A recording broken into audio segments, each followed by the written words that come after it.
So the Samsung Galaxy S8 is finally here, but how does that stack up speed-wise to the iPhone 7 and 7 Plus? So let's take an in-depth look at the Snapdragon 835 and how it compares to the Apple A10 chip. Processors are actually pretty close. I mean, one's an octa, one's a quad-core, but numbers-wise, they're literally almost at the same level here. So let's see how capable the new Snapdragon 835 is. Now, I did a real-world test, basically stuff you're going to do all the time, programs you're always going to use, and basically closing them and then relaunching new applications and so on. Now, starting from a baseline with all the apps closed, I went ahead and started a timer. Jumping into Snapchat, I loaded a snap, something you do every day. You go into Instagram, check a post, wait for it to load, go take a picture in the camera, and then to the Maps application. The iPhone's reduced animations in 10.3 certainly help with this speed test, but overall it seems to load applications faster. Now, getting into the games,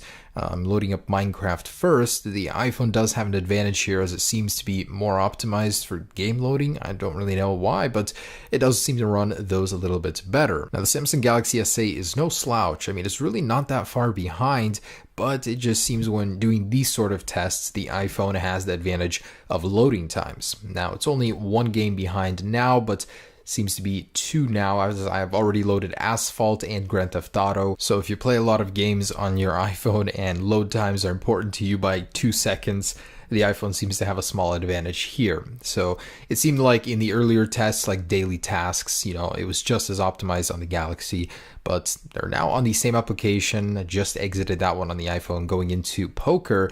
This is an online-based app. These are both connected to the same network, so there's really no difference here if you're worried about the speed. But I'm already on to Netflix, which loads incredibly fast, as well as booking a ride with Uber, and I'm actually finishing up Zynga Poker right now on the Samsung Galaxy S8. The iPhone is just powering through these applications towards the end. So Yelp, even if you wanted to write a review, jump in real fast, do that.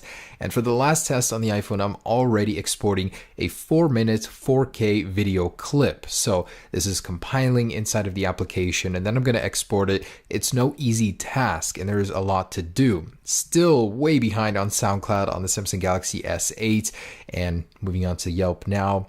Finally, one more and I'm at the video shop. So with the very same video file, a little bit over 4 minutes, 4K, 30 frames per second, I'm going to go ahead and compile it and export it on both devices. And this is the part where the iPhone really started to show off. I've actually shortened this video because I didn't want you guys to sit through 10 minutes of it just rendering, but it managed to pump out that 4K 30 frames per second video in half the time it took the Samsung Galaxy S8. As a result, it got a score of a little bit over 3 minutes, where the Galaxy got over 7 minutes. So overall, before that video export time, they were pretty close, but then that part just messed the Galaxy up. Now, repeating this test for round 2, I didn't actually clear the app switcher, so all the apps technically were open in the background, and I noticed on the Galaxy they all reset. For whatever reason, I think the video export just demanded so many resources that it closed all of the apps in the background, and I'm pretty much starting from scratch. So the iPhone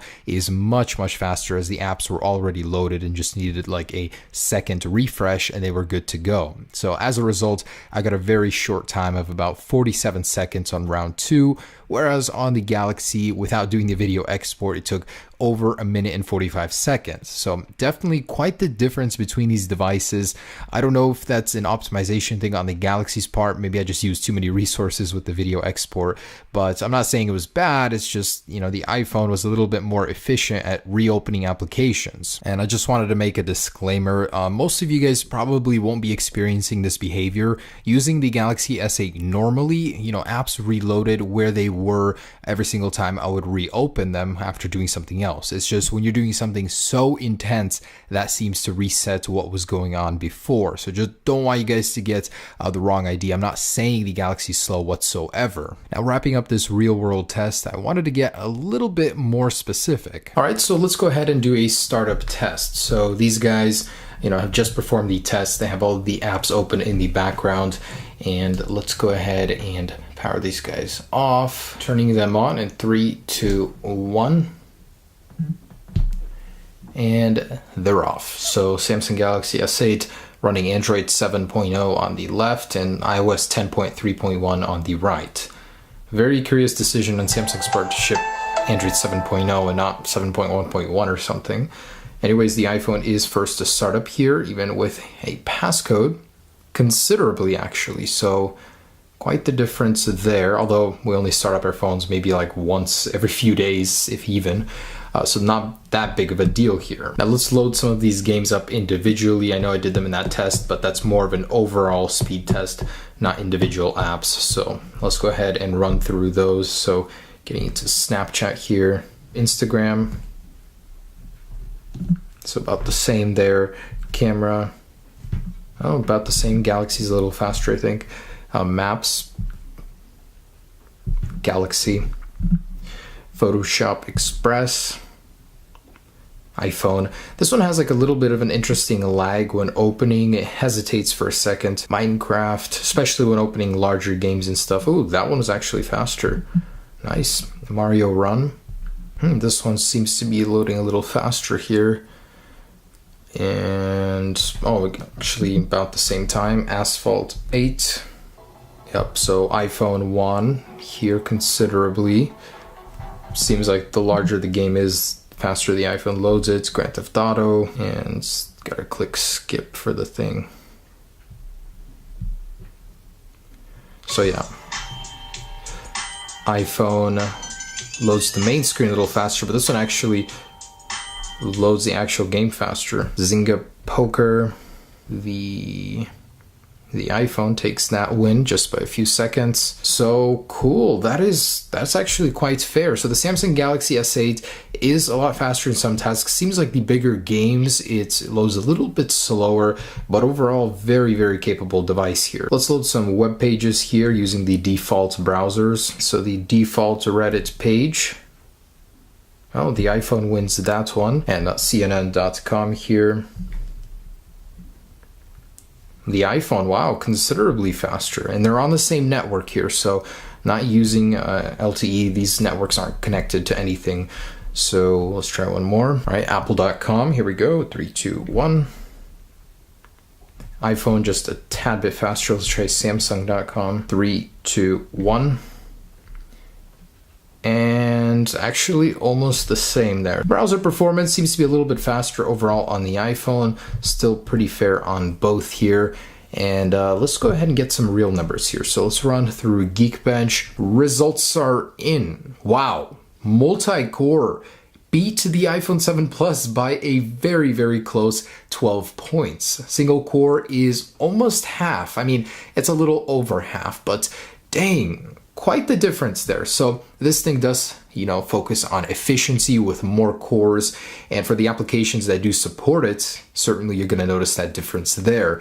So single core score, of course, is behind. A lot of apps still use single core for most of their functions. So that's really going to be important on the iPhone. But overall, I am surprised. I did not expect the multi-core to be this big. So there it is for the numbers in Geekbench. Let's take a look at Antutu here on the Galaxy and the iPhone. And it looks like the Samsung Galaxy S8 actually outdid the iPhone 7 Plus. 163,734. Wow. So let's take a look at the detailed here. 3D score is higher on the Samsung Galaxy. The UX, the RAM was actually less efficient than this one, and the CPU itself was lower. So the graphics chip in this thing is incredibly capable. That's amazing. And I also wanted to do a screen unlock test. So to unlock the phone using the fingerprint sensor on this guy and this guy with screen off and on. All right, so this is a little difficult. Man, this really shows me the flaw here. It's so hard to perfectly locate the groove on the back of the phone. I'm sure I'll get used to it the more I use the phone, but right now it's a little frustrating. So I'm gonna try and get this right. 1, 2, 3. Oh, this one has a shortened animation, so it seems to jump in a little bit faster here. 1, 2, 3. Yeah, a little bit faster. Let's try screen on here. 1, 2, 3. Oh, wow, that's definitely much faster with the screen on. So fingerprint sensor is pretty fast. And again, it was never slow to begin with on the S7. So very, very good stuff. Super fast there. So guys, the Samsung Galaxy S8 is in some ways better than the iPhone. I can't really give you guys any real conclusions here other than to say that the iPhone still has the numbers when it comes to the CPU, and in many areas it seems not to reload applications as much as the Samsung Galaxy S8, so it's certainly a little bit more usable in day-to-day activities, but the Galaxy S8 kept up and even overtook the iPhone in certain areas, so I'm actually very impressed with it. Thanks for watching the speed test, guys. Stay tuned for the camera and full review soon. Peace.